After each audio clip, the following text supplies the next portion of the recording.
and gentlemen, we are especially grateful for our bold decision to engage expert consultants to support KYCB in achieving your transformation agenda. Already we have begun to see tangible results under our guidance. Staff capacity has significantly improved. Your Excellency, you are the first to initiate and fund a truly comprehensive staff development program for KYCB. This has led to better service delivery, stronger teamwork, and higher morale among staff. Study tour to Sinai, Brazil, and other institutions. Your Excellency, you enabled us to learn from global and national best practices.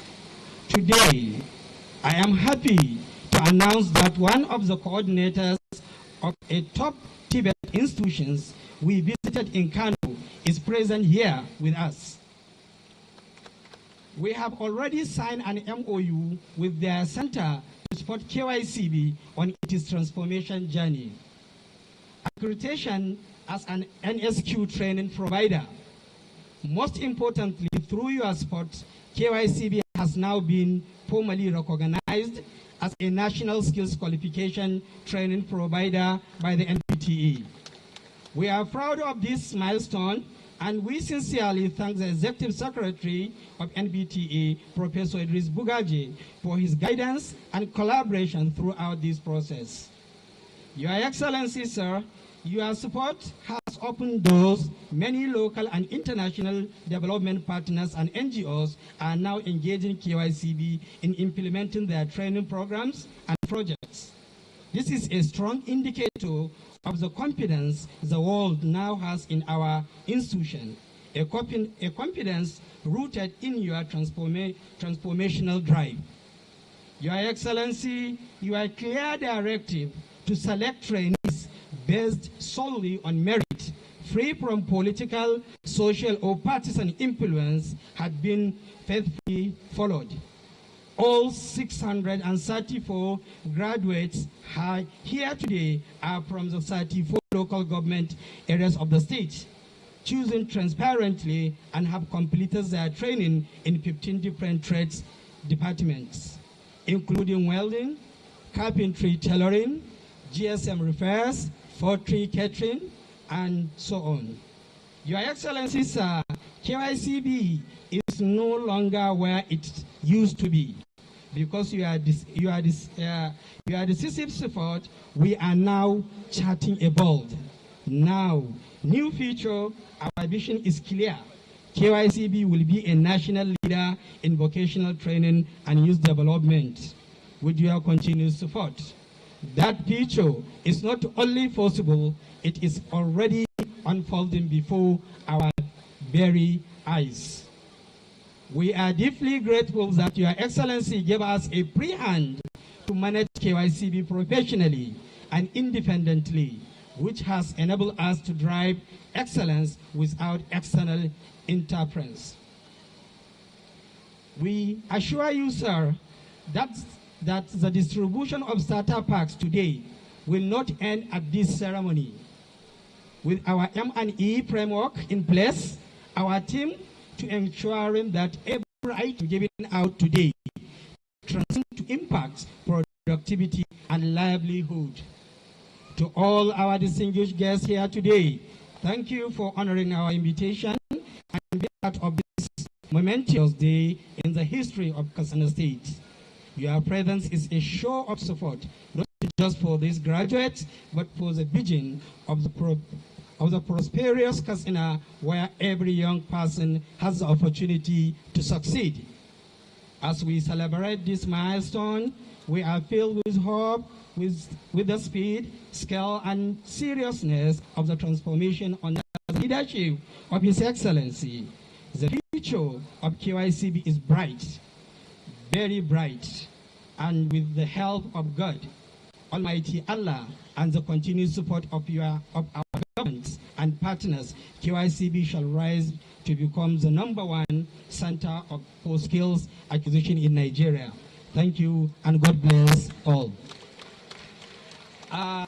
I just want to say because for the mutane da suke abinda nake so in faɗi saboda ku da kuke sauraron mu wa'anda muka haɗu da ku wanda muka haɗu nan saboda ku.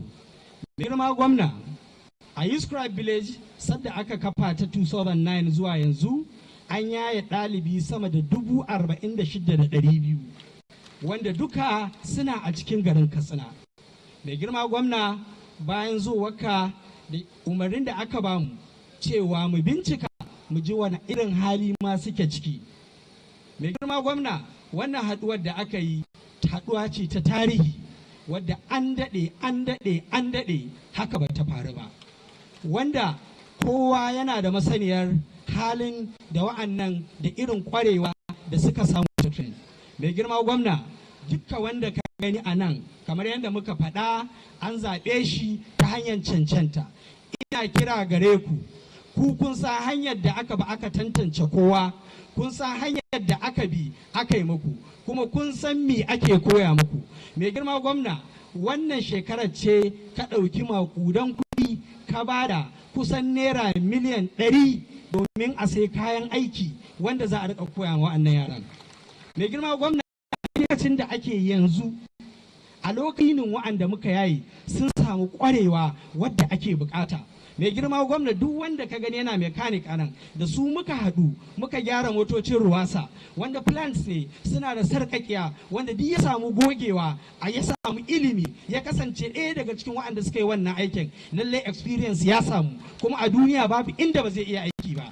Mai girma gwamna haka ka ba mu aiki na fire service a ƙarshe motocin gwamnati suna hannun wa'annan yaran. Mai girma gwamna dukansu babu experience ɗin da ake bukata wanda ba za su samu ba. Wannan NSQF ɗin da muka samu mai girma gwamna wannan makaranta ta Katsina Yuscrab village mai girma gwamna yau ta zama ta ƙasa.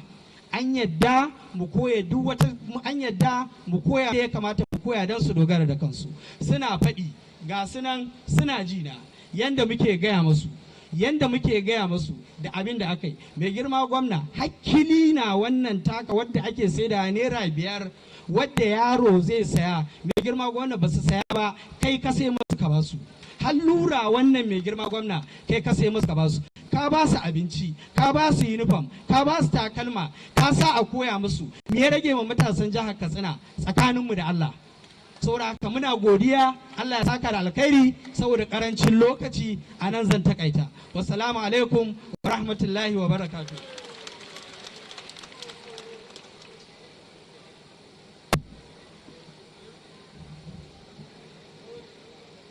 Thank you. That has been the opening remarks. The future of Katsina Yuscrab village is bright, and I think that of Katsina State is brighter.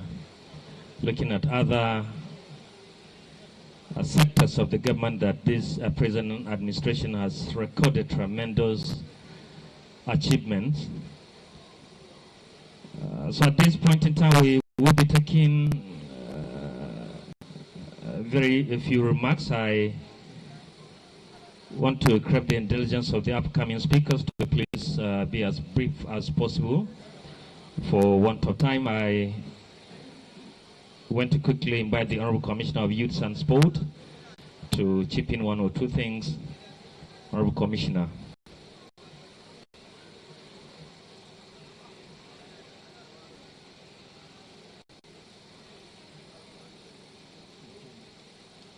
Thank you very much.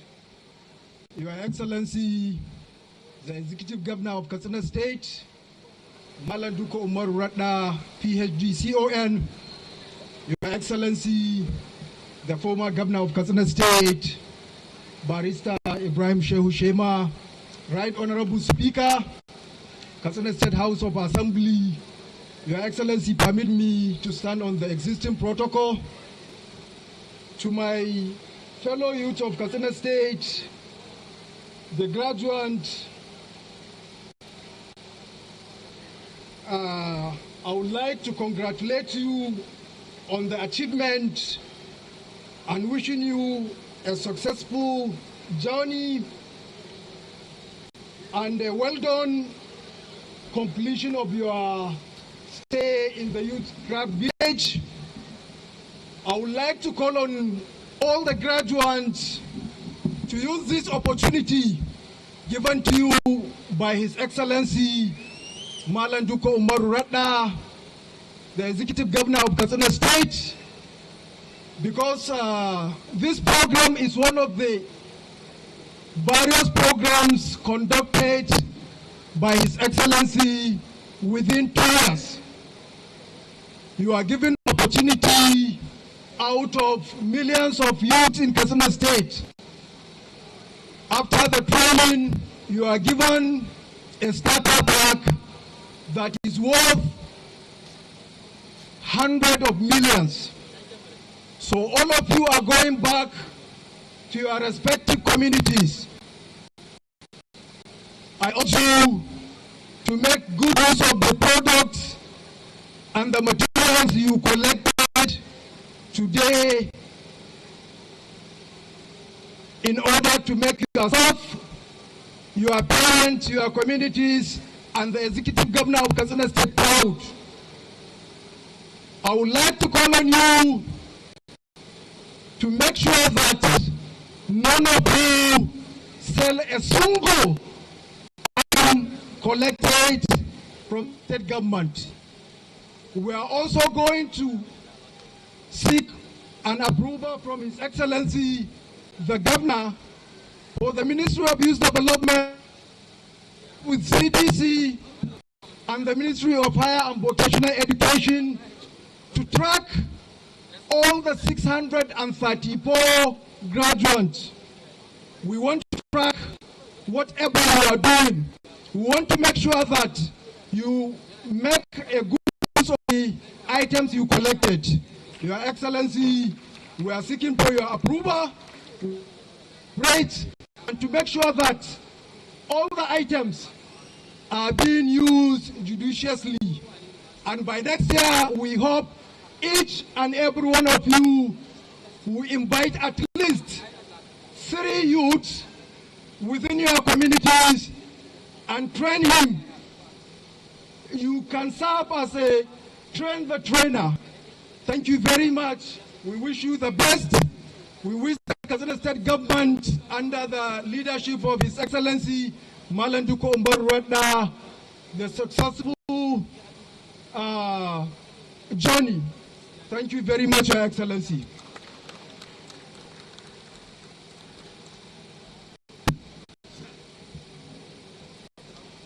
Thank you very much.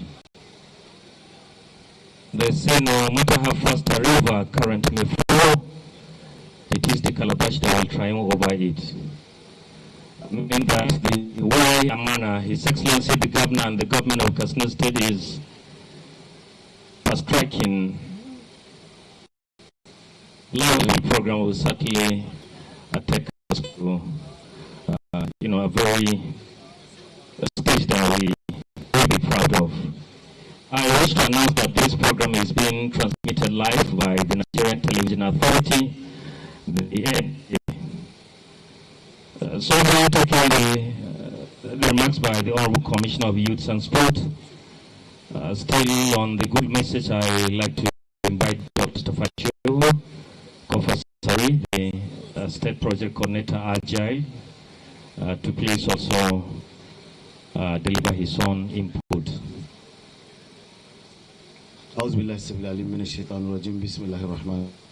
Your Excellency, the Executive Governor of Katsina State, Your Excellency, the former Governor of Katsina State, the Speaker of the Katsina State House of Assembly, other distinguished personalities, ladies and gentlemen, Assalamu alaikum.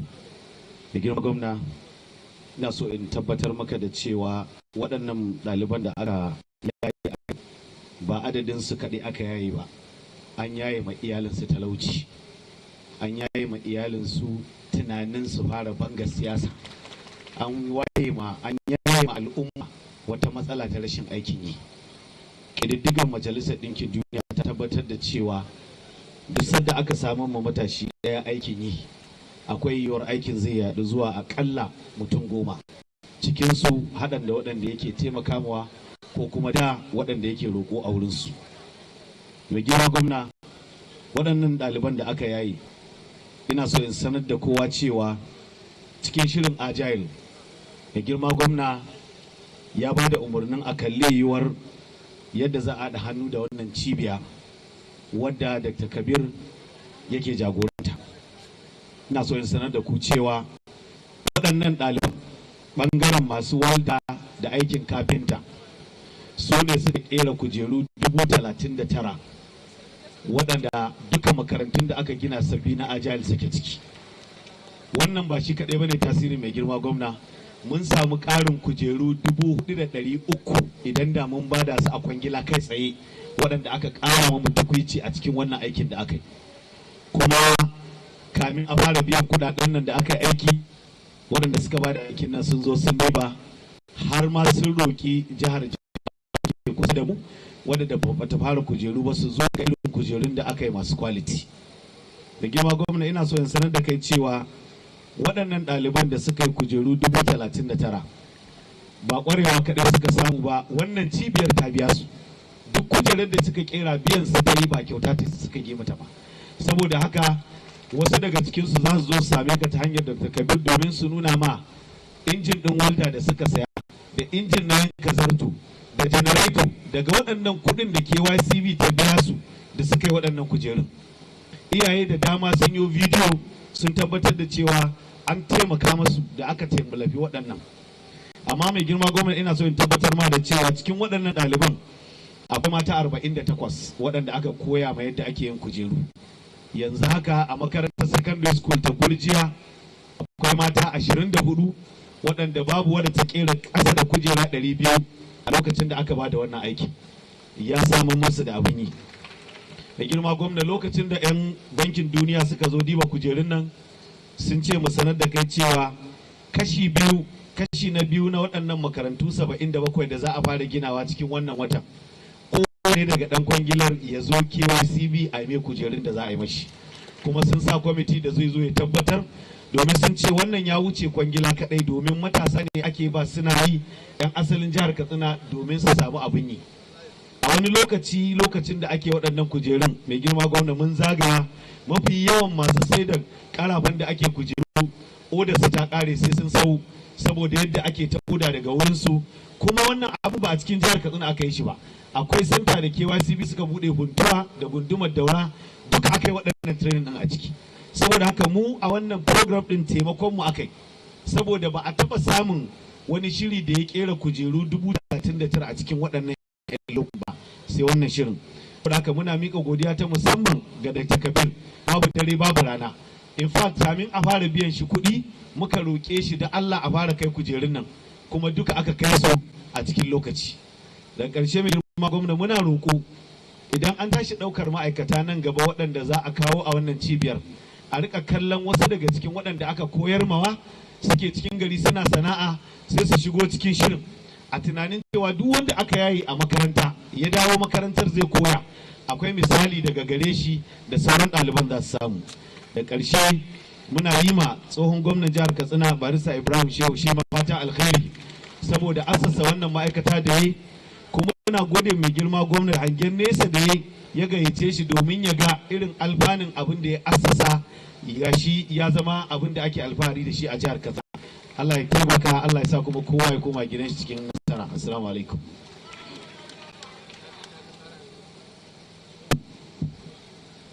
Mustapha Shehu mun gode kwarai, jawabinka ya fito da irin nasarori daban-daban wanda ainihin wannan cibiya da kuma ɗaliban da aka koya wannan sana'a suka samu. Muna roƙon Allah ya ƙara taimakonmu domin a ƙara samun nasarori daban-daban. To da wannan ne za mu ɗan ware lokaci kaɗan mu ɗauki entertainment. Gwagware modern singers kuna da dama ta waka guda ɗaya tak, dan soja kai ma waka ɗaya tak.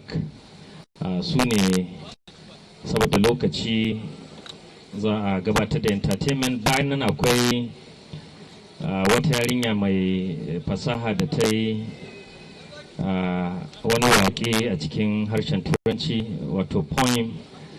Ina ga akwai sako a cikinsa, ita ma za mu bata minti 3 domin ta gaba.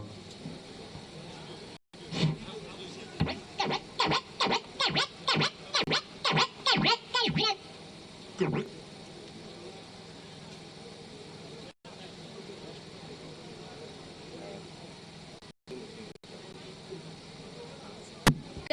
cika yanzu tsaro ya ishe jihar mu. Gwamna na radda ya yi shiri domin kau da 'yan ta'adda. Fatan da za mu yi wuce mai addu'a bayan riga mai Ƙarshen cika gwamna kai ka gama da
hakuri don Allah modern singers mai girma gwamna yana da sauran ayyuka dan soja kai ma kana da waka daya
Sai ne kana da martabarka sai na ban saracin asali ina irinka sanin kifi da kaya masu nisan tafiya da yan adawa ba tsaya gwamna mai can aniya ya yi aiki da yawa da duka minti da awa ko da rana inuwa kai gida ko adawa ya kula mu ya rike mu bai gudun mu kar mu damu yan jihar za mu samu duk kwarar da shashira mai hawa da gangara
To dan soja na son a tabbatar da wannan kyauta cewa honorable Koskoro ya bashi mashin.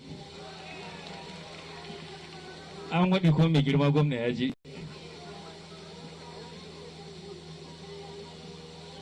To roba. To mun gode, wasan kuɗi ba a daɗewa. Na yin ba haka yanzu a fara lissafi kuma. Your Excellency, before the keynote speech by His Excellency Barrister Ibrahim Shema, I want to quickly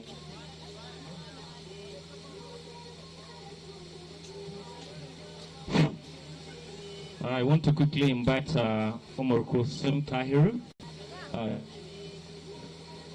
just a point for us, titled The Legacy of a Great Leader.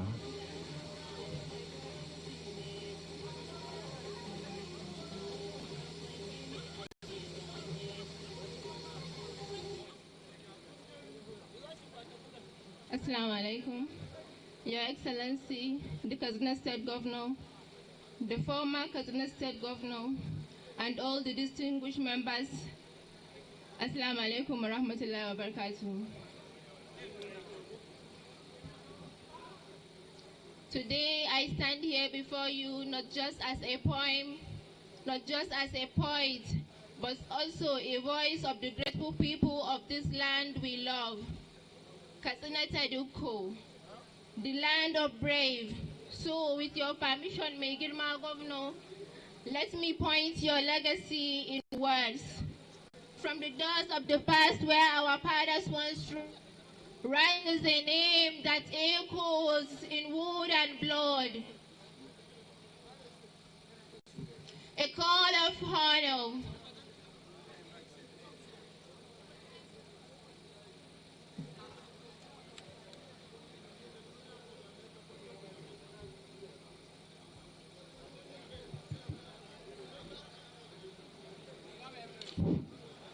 A call of honor, a banner so high who created a new Katsina where new roads shine and mind saves, who didn't just build roads but also a bridge between the past and future, between the dreams of our youth and the wisdom of our elders. This is no ordinary leader. This is Duko Umar Redda, the one who turns us into destiny. Jajirtaccen gwamna mai himma, Katsinawan duka na ta godiya a gare ka. Mulki kake da ilimi da hangen nesa, sunanka ma kadai tarihi ne har Katsina ta duku. A land where history whispers through the walls of Gidan Korau and where the wisdom of Mai Martaba Usman Nagogo guide our steps. But today, we gather under a new legacy, the legacy of a leader who doesn't just build roads, but who doesn't just work roads, but build them. A leader who doesn't just hear youth, but he empowers them. A leader who doesn't just lift the bell from the terrorist eyes, he guards our peace at every turn. Gaskiya, this is the true definition of a great leader. Allah ya kara maka lafiya. Kyau gare ba iya na zuci. Excellency, muna taya ka murna. In your hands, Katsina move forward. And so, with pride in my heart and somehow touch in my tongue, I offer these words to the man who makes Katsina shine again. The streets now echoes Allah ya kiyaye. So today we don't just applaud you, we salute you with the faith in our hearts. For every child, for every mind, your labor turned despair to light. May the north wind sing your story, Katsina, to glory.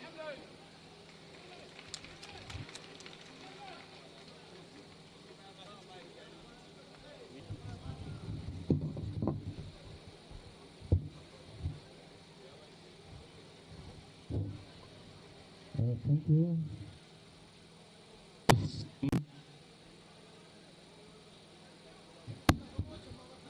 For your point, can we have those standings? Please, I'm not getting good signal from the wireless, please. Let's clear way, please. Thank you for your poem. Most sincerely for describing His Excellency as a builder of the bridge between the past and the future. Thank you most sincerely. At this point in time, ladies and gentlemen, it is now time for the keynote address. It is my honor and a privilege in a special way to warmly invite His Excellency, the former Governor of Katsina State, Mr. Ibrahim Shema, to please present his keynote address. Your Excellency.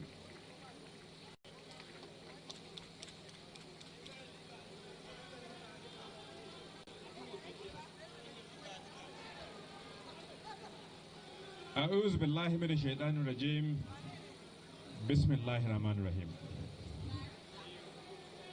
Assalamu alaikum. Your Excellency, the Executive Governor of Katsina State, Diko Umar Radda, PhD, my junior brother, the Right Honorable Speaker of Katsina State House Assembly, the Grand Kadi of Katsina State, representatives of the Chief Judge of Katsina State, and our traditional rulers, emirs of Katsina and Daura, members of the State Executive Council, ladies and gentlemen of the press, Assalamu alaikum. I am indeed delighted. I am profoundly delighted to be in Katsina today for this important occasion that my father invited me to attend. Distinguished ladies and gentlemen, esteemed guests, parents and guardians, and most importantly, our celebrated graduates. It is with great pride and immense joy that I join you today to mark yet another remarkable milestone in the journey of youth empowerment and self-reliance in our beloved Katsina State. The Katsina Craft Village was born out of a profound vision that emanated from my observation of the condition of our youth in the course of my campaigns across the state in the run-up to the 27 gubernatorial elections. I envision our vibrant youth not as a problem to be solved, but as a great potential to be nurtured. I'm gratified that over the years, the Craft Village has consistently, successfully empowered young people from all the 34 local governments of the state. Your Excellency, distinguished ladies and gentlemen, occasions such as this offer an opportunity to reflect on our past, the present, and the glorious future of our state.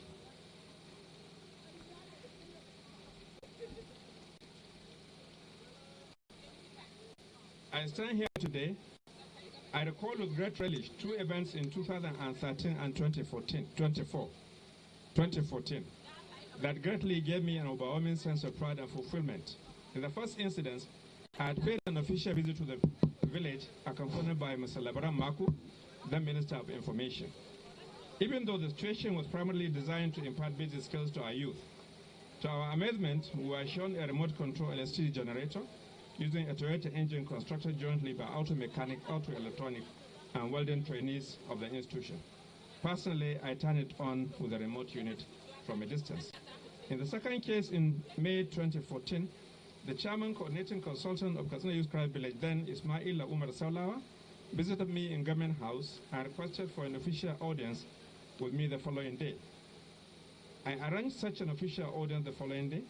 Again, to our amazement, the team had brought along a vehicle, which they called Open Jeep, a first aid car built to convey injured players to the pitch to an ambulance for the Karakanda Stadium. I was made to understand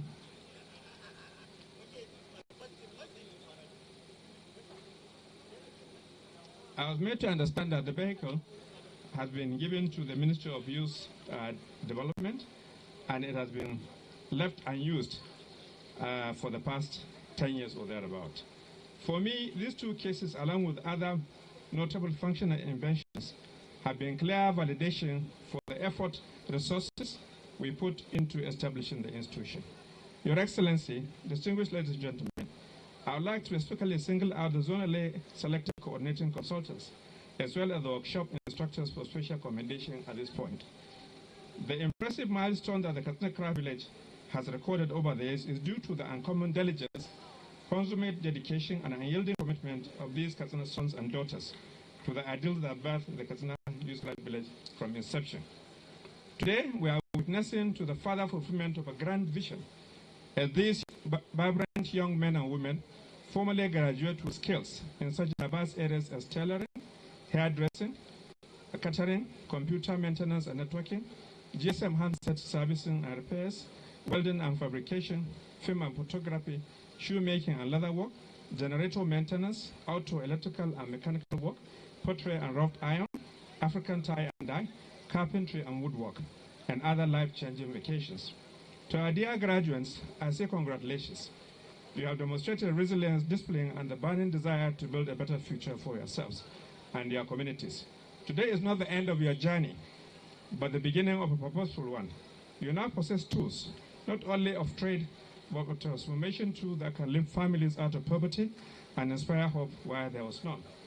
I wish to acknowledge the invaluable contributions of our partners, Cisco of the United States, Nigerian National Film Institute of Jos, National Board for Technology Incubation, and others for the technical support they continue to provide. Your work behind the scene breathes life into dreams. In the same vein, my profound gratitude goes to the host multilateral and international institutions such as the United Nations, the United Kingdom Department of International Development, DFID, the Chinese University in Hong Kong, and a host of others that have commended the initiative and indicated interest to provide support. I cannot conclude my address without formally commending our governor, His Excellency Diko Umar Radda, PhD, for building on the grand vision by giving evident priority to the critical issues of youth development. Your Excellency, your robust support for youth skill acquisition through continued investment scores a shared commitment to economic empowerment and sustainable development. Furthermore, our efforts to equip today's graduating students with the tools they need to succeed are truly commendable. The startup packages generously being distributed today are a testament to our commitment to empowering our youth. This gesture will undoubtedly boost their confidence and enable them to launch their entrepreneurial ventures. This kind of continuity in purpose and investment in people is the hallmark of true leadership. You are indeed a leader worthy of this state of Katsina. When we came together to build structures that outlast political cycles, we built a future that all generations can be proud of. Let me end by urging our graduates to strive further, dream bigger, and never stop learning. The future belongs to the creators, those who build, innovate, and believe. Go forth and prove you are indeed the architects of the Katsina we hope for. Thank you. God bless Katsina State, and God bless the Republic of Nigeria. To jama'a assalamu alaikum. Ba ni ƙara wannan bayani ba tare da na yi magana da Hausa ba. Mai girma gwamna kuma ƙanena wanda da iyayensu suna maka godiya. Jihar Katsina na maka godiya. Najeriya na maka godiya, ni ma ina maka godiya. Wato tsayin daka kan kawo ci gaba musamman tsakanin matasa da al'umma jihar Katsina. Babu shakka duk wanda ya san ciwon kan sai ke kauna wannan jihar zai gode maka. Kuma in gaya maka magana, wato mawaƙi ko shata ya ce, wato kowa a ne shi ta bi shi. Wanda kan je a ce a ne shi ta bi shi yana ta faɗa, to a ne ce ba ta da alheri can zuci. Kai kam kayi demonstrating a ne ka ta alheri ce ga matasa, ga mata, ga manoma, ga 'yan jiha, ga duk wanda ke zaune cikin wannan jiha ta Katsina. Kuma insha Allahu sai dai kai gaba ba kai baya ba. Ina maka fatan alheri kuma na ƙara jaddada goyon bayana gare ka da goyon bayan al'ummar jihar Katsina. Jama'a a dage, a tashi tsaye, a taimaka ma gwamna. Mulkin shugabanci wahala ke gare shi. Kada a yi zaton gwamna kawai zuwa yake office. A'a, abin da ke kan wannan bawan Allah yana da yawa. Ko musamman jiha irin tamu ta Katsina mai wahalar jagoranci. Saboda ka yi haƙuri, mai saka maka shine Allah. Wannan matasa ku kuma ga dama ta samu gare ku. Na ji kwamishina na matasa da wani nan cikin wanda suka bayani yana kira gare don Allah ka ku sai da kayayyakin nan. Ku tafi shine mabudin arziki gare ku. In kuka bincika za ku iske akwai yara da aka yi training a wannan makaranta ba inda babu su a Najeriya. akwai su Abuja, akwai Kaduna, akwai nan Katsina, akwai cikin ƙauyukanmu, akwai duk all over Nigeria. Akwai yaron da ya sami ina office ina wata rana daga FCDA, Department na Mechanical Workshops. Yace shine na mechanical workshop a FCDA. Akwai da yawa da ke aiki auto mechanics, auto electronics, GSM repair, computer and networking. Wannan abu ba kuma ina son in ƙara godiya gare ka mai girma gwamna kan yaranmu matasa da ka ɗauka kai ƙasashen waje har da ƙasan Sin ko Benin Sin wato China kenan, inda yaran nan ka kai su koyi current way of development na artificial intelligence. Za ka kasance ɗaya daga cikin gwamnoni kalilan a wannan ƙasa tamu Najeriya wanda ya mai da hankali ga haɓaka arziki da mabuɗin arziki ga yara ta hanyar ilimi. To babu shakka Allah ne kaɗai zai iya saka maka. Sai can gaba bayan ka daɗe da bakin ofis za ka juyo baya ka ji abin da za a rika fiɗi na alheri a kanka. Kar ka damu duk wani pressure da taso kan shugabanci, ka dogara ga Allah, ka tsaya gare shi don ya isa maka kuma zai isa maka. Na gode, assalamu alaikum wa rahmatullahi ta'ala wa barakatuh.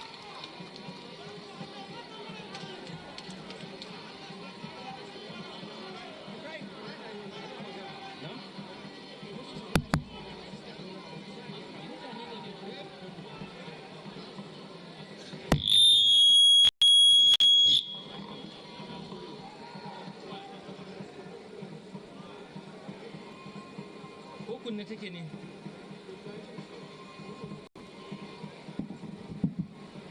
sata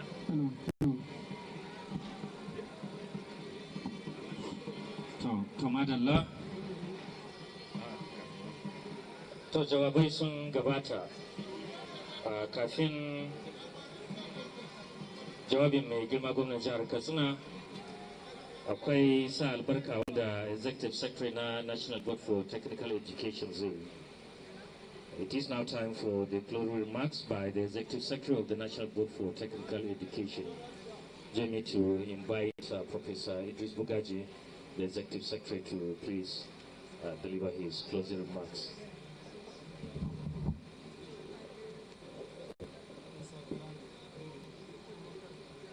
Your Excellency, the Executive Governor of Katsina State, Excellency, the former Governor, the Speaker, please permit me to stand on the well-established protocols. I will start by congratulating the two Excellencies. It requires a visionary leader to establish a skills development center 16 years ago. It also requires a leader with courage and a big heart for the youth to revive that training center in the last 2 years. So congratulations to the Excellencies. Congratulations to the graduates, the learners who are graduating today. This is a milestone in your lives. Today, the entire world economy is being driven by skills. And we are very glad that Katsina State is in the forefront of skills development in Nigeria. Probably the only state that can compare with Katsina may include Kaduna, Ogun State, Borno. These are the only 3 others. So congratulations to Governor Redda for this very great achievement. The National Board for Technical Education will continue to give support to this center. It has been recognized and accredited as a National Skills Qualification Training Center. And the certificate to be issued by this center will not only be recognized within Nigeria, but even beyond the borders of Nigeria. We need to leverage on this opportunity to train young Katsina youth so that they can move and fill the many skill gaps within the country and across the world. As you may be aware, at the moment Nigeria is still importing skilled labor. The Dangote refinery was built with about 11,000 imported Indian skilled labor. The railway expansion, we are importing labor. Construction sites in Abuja and other cities They are being delivered with imported skilled labor from West African Francophone countries. We therefore need to invest more and more into skills training so that we can now build the capacity of our youth to meet local needs and even to export skilled labor to the world. India exports over 50 million youth. Bangladesh, 11.5 million. Morocco sends out 500,000 youth every year to the world. They bring in foreign exchange and they also build further capacity. We also therefore need to expand the kind of skills training being delivered in the crafts village. Your Excellency, I would like this crafts village to be upgraded, to become a vocational training institute so that they can do higher level skills training. Under the Nigerian Skills Qualification Framework, we have levels 1 to 9. Level 9 is equivalent to a PhD. Level 1 to 3 are sub-tertiary, and that's what is being treated here. We need to go to higher levels of skill training. So there's need to upgrade this college, this institute. There's also need to upgrade the chief executive officer to a provost so that he can now be able to mix with his colleagues across the nation. With these short remarks, I once again congratulate His Excellency and would like to assure him that the MDT will continue to partner with the Skills Training Center here in Katsina so that we can drive this, so that Katsina will become the hub of skills training in Nigeria. May Allah bless you all and may He guide you through as we lead Katsina to higher levels. God bless you all. Assalamu alaikum.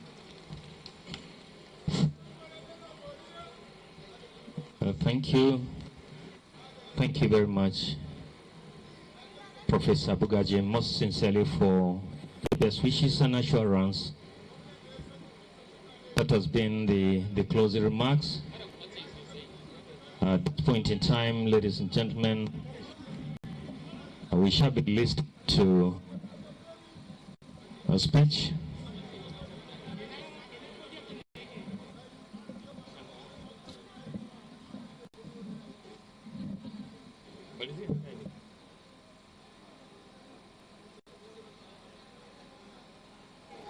I wish to announce that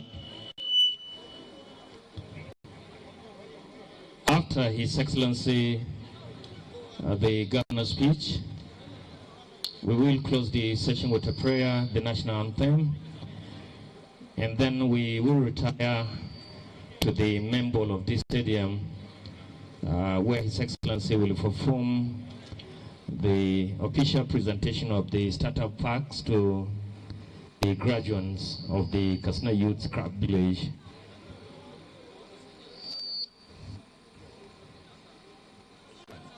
At this point in time, ladies and gentlemen, in the absence of any other thing, it is my an uncommon privilege to warmly invite His Excellency, the Executive Governor of Katsina State, Malam Duko Umaru Radda, PhD, CON, for his speech. Your Excellency.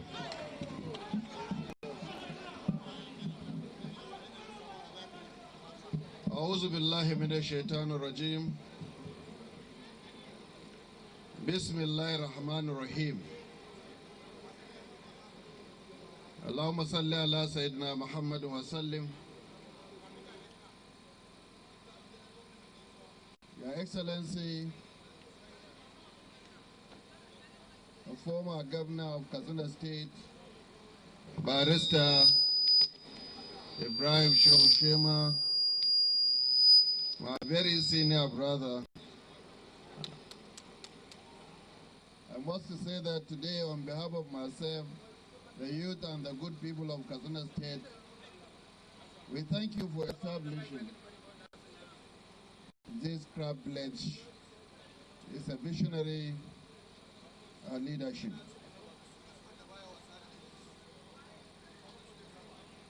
Right Honorable Speaker, Katsina State House of Assembly and members of the State House of Assembly that are here today,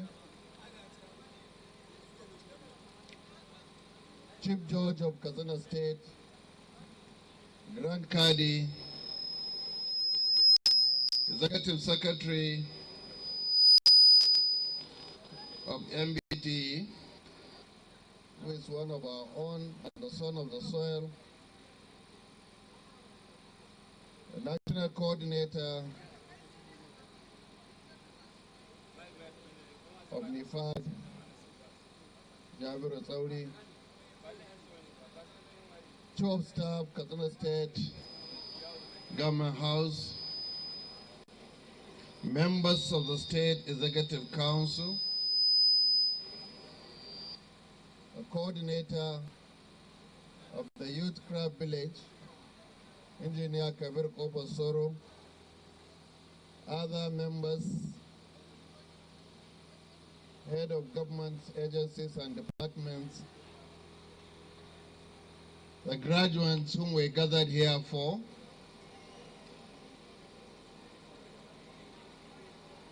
head of security agencies, a representative of His Royal Father, the Emir of Dora, the graduates, distinguished members of the press, ladies and gentlemen, Assalamu alaikum.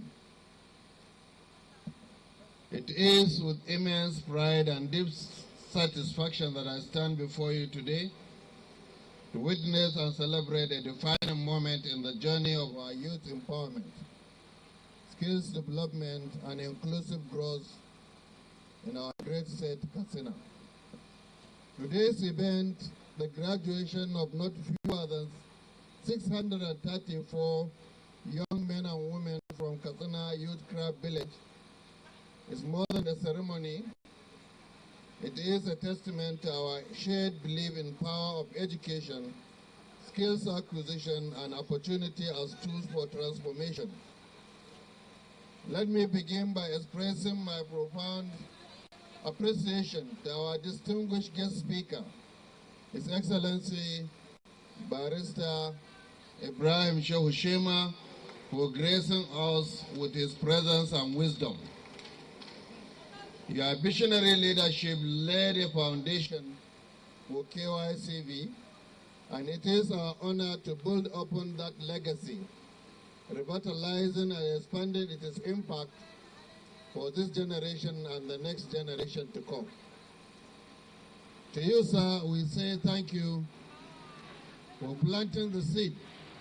Today we are nurturing the tree. From the beginning of our administration, we have viewed KYVCV not merely a vocational training center, but as a center for excellence in technical vocational education training, a platform for innovation, entrepreneurship, and sustainable livelihood. To realize this vision, we have taken deliberate and strategic steps. 1. Development of a business plan and sustainability framework, ensuring Youth Club Village remains viable and impactful beyond the tenure of any administration. 2. International benchmarking, sending our team on the study tour to world-class institutions such as CNE in Brazil to align KYCV with global best practices. Number 3, accreditation under NSQF and ISO standards, working closely with MBTE and SON to ensure KYCV programs meet national and international benchmarking. Investment in human capital, training and upskilling instructors to deliver modern industry-relevant instruction. Number 5, comprehensive equipment audit and renewal, replacing outdated tools with modern equipment to match industrial standards. Number 6, alumni engagement strategy, creating a strong network of graduates who can support each other and contribute to KYCV feature. Number 7, monitoring and evaluation system, tracking outcomes to ensure quality, accountability, and long-term success. In addition, We have relocated the Central Mechanical Workshop from Ministry of Works and Transport to KYCV, providing trainees with hand-on experience while also contributing to government cost savings. The early result of this integration have been promising, and we have seen results on that. We believe that true learning must extend beyond classroom. That is why we have directed KYCV to collaborate with key community-based facilities such as Multipurpose Women's Center in Spilling Samji, Groundnut Processing Center in Kankia, and Furniture Production Initiative for secondary schools. This partnership ensures that our trainees gain real-world experience while directly benefiting their communities. Looking ahead, we plan to expand KYCV further by introducing 10 new departments, along with major renovation and re-equipping of existing facilities. Our goal is clear: to position Katsina Craft Village as a flagship institution for skills training and youth empowerment in Nigeria. Today marks a historic milestone. For the first time ever, all 634 graduates will receive trade-specific starter packs, equipping them with the tools needed to begin their entrepreneurial journey. These starter packs are not mere handouts. They are instruments of empowerment designed to catalyze job creation, innovation, and economic independence. To ensure these resources are used effectively and responsibly, we have signed a formal agreement with the parent or guardian of such graduate. A robust monitoring and evaluation system with the parent has been put in place for effective monitoring of their performance. Security agencies have been engaged to prevent misuse or resale of the starter pack. Let me be very clear: anyone found selling the kits will face appropriate consequences. We are giving you these kits to develop yourselves. This initiative reflects our commitment to institutionalizing youth empowerment, not as a mere one-time event, but as a structured and sustainable process. We firmly believe that investing in technical and vocational education is the most sustainable path of economic growth, job creation, and social development. With the craft village as a cornerstone, we are building a skilled workforce ready to meet the demand of the 21st century. I would like to take this opportunity to commend the coordinator of Katsina Youth Craft Village, Engineer Kabir Abdullah Kohosoro, for his dedication, for his hard work, and for his transparency.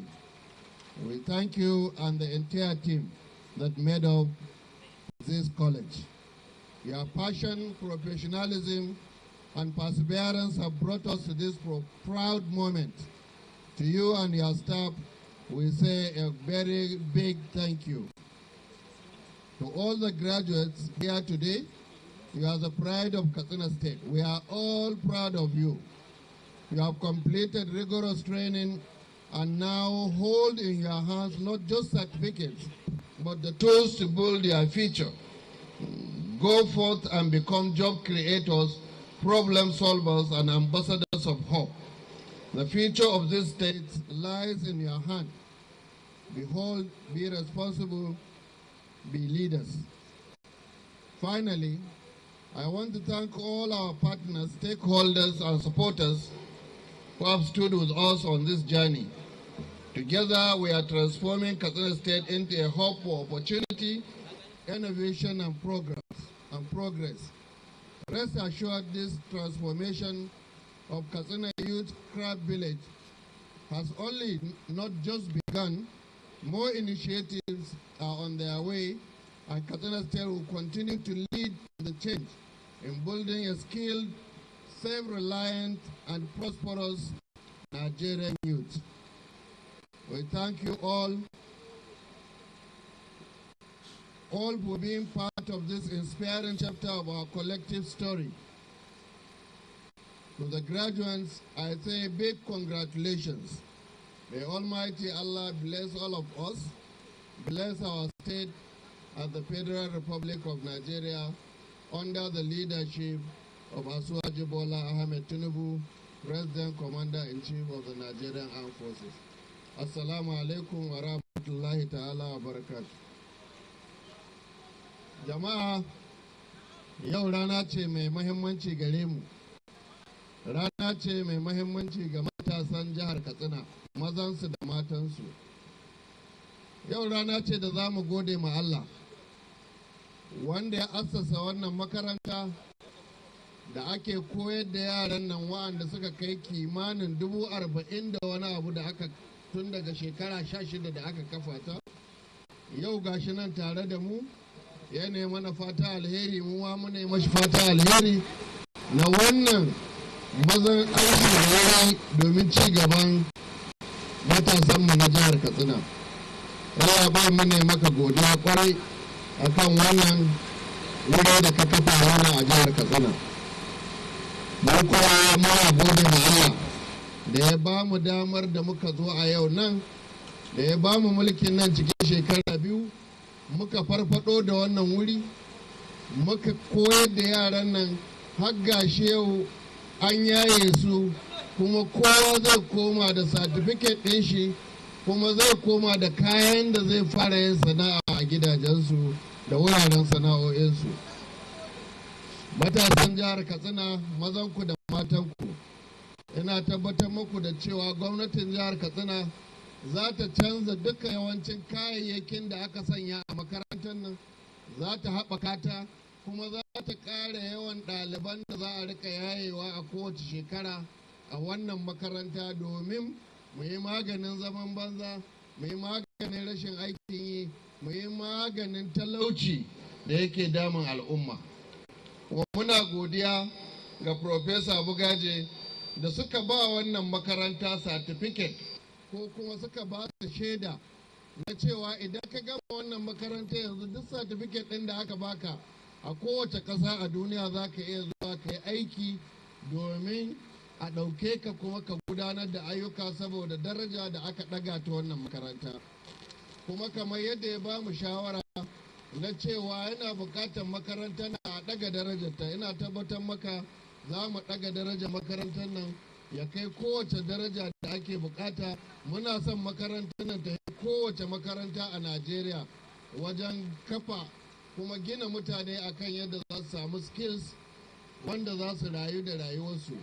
Abin kunya ne a ƙasarmu Najeriya da muke da mutane wajen miliyan 200 a ce sai an kawo mana masu yin ayyuka na hannu daga wasu ƙasashe kamar yadda ya zayyana mu lokacin da ya tsaya yana wannan magana. Abu ne da ya kamata a ce Najeriya ce duk ƙasashen Afirka ita ke ba da mutane da suke yin aiki na hannu domin inganta darajarsu da kamfanonin da ke shigowa da ma'aikatu da ayyukan da ake yi a ƙasarmu ta Najeriya. Kuma insha Allahu za mu ƙarfafa gwiwar wannan makaranta ya zamana duk wanda ke neman wasu abubuwa da ake bukata da matasa suka iya sai ya zo Katsina sannan ya samu wanda za su wannan aikin a jihohinmu na Najeriya da ƙasashen da ke kusa da mu a wannan jiha ta mu ta Katsina.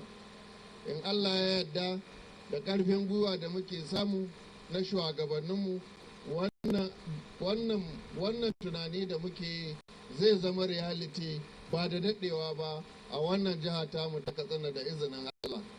Muna godiya ga duk wanda suka zo, kuma muna kira da wa'annan matasa ku 634 wa'anda aka ware ma kowane cikinku an ba shi kayayyaki wanda zai je ya ci gaba da abin da ya koya a wannan makaranta.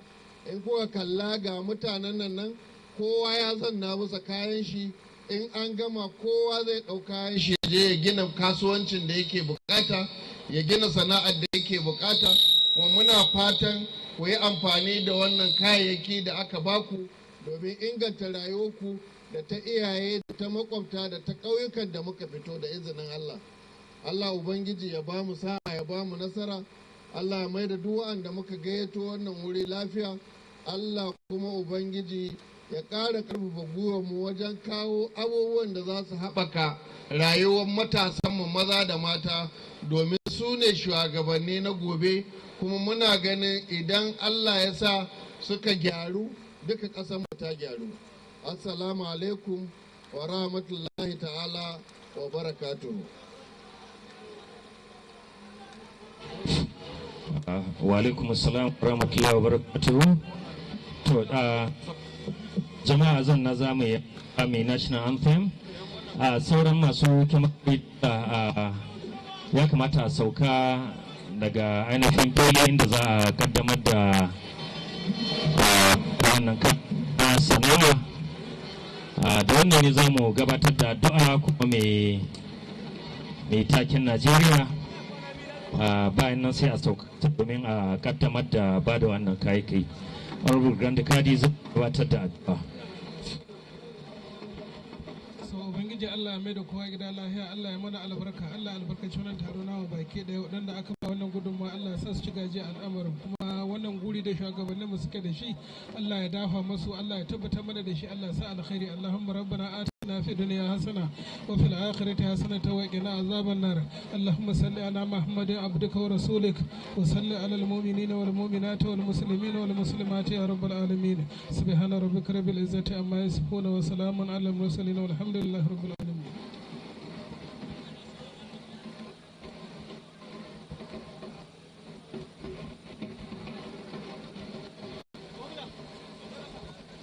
All right.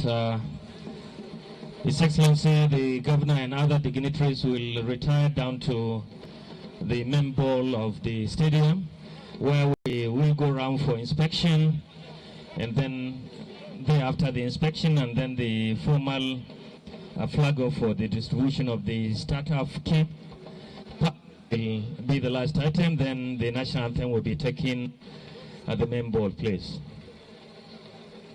To, kamar yadda aka tsara a daidai wannan gaba mai girma gwamnan jihar Katsina da sauran yan baki za su isa ainihin fili inda wa'annan ɗalibai suke tsaye tare da kayayyakin da aka tanada na sana'ar su. Mai girma gwamna zai yi ran gadi domin ya ga kayayyakin nan kamar yadda aka tsara kusan tsangaya-tsangaya ta yadda ake koyar da su ainihin wannan sana'o'i. Bayan nan ya kaddamar domin mika wasu daga cikin ainihin wannan kayayyaki. Bayan nan a daidai inda muke za a yi buga taken Najeriya wanda shine abu na ƙarshe.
Sound check.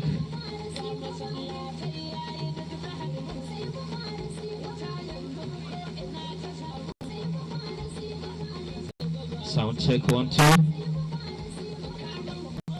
Sound check 1 2.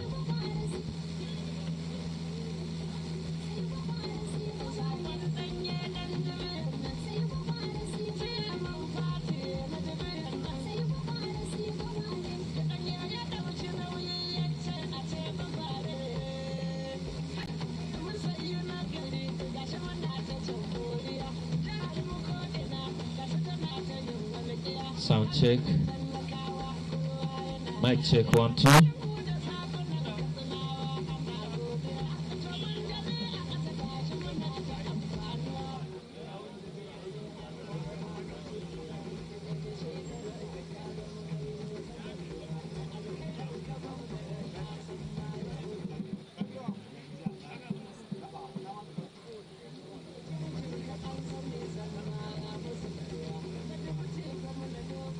Sound check.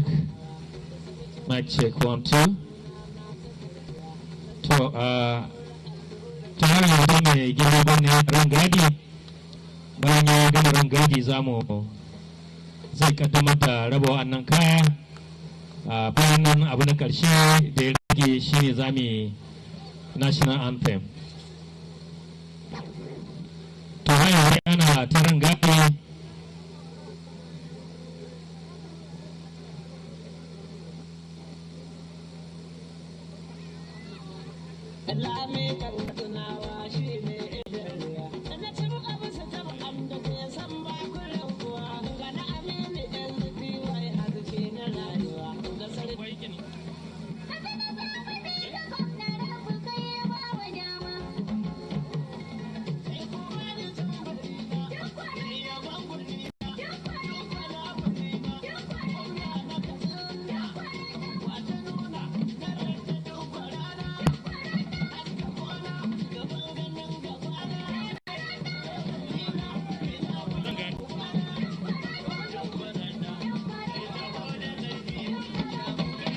Thank you. Mic check 1 2.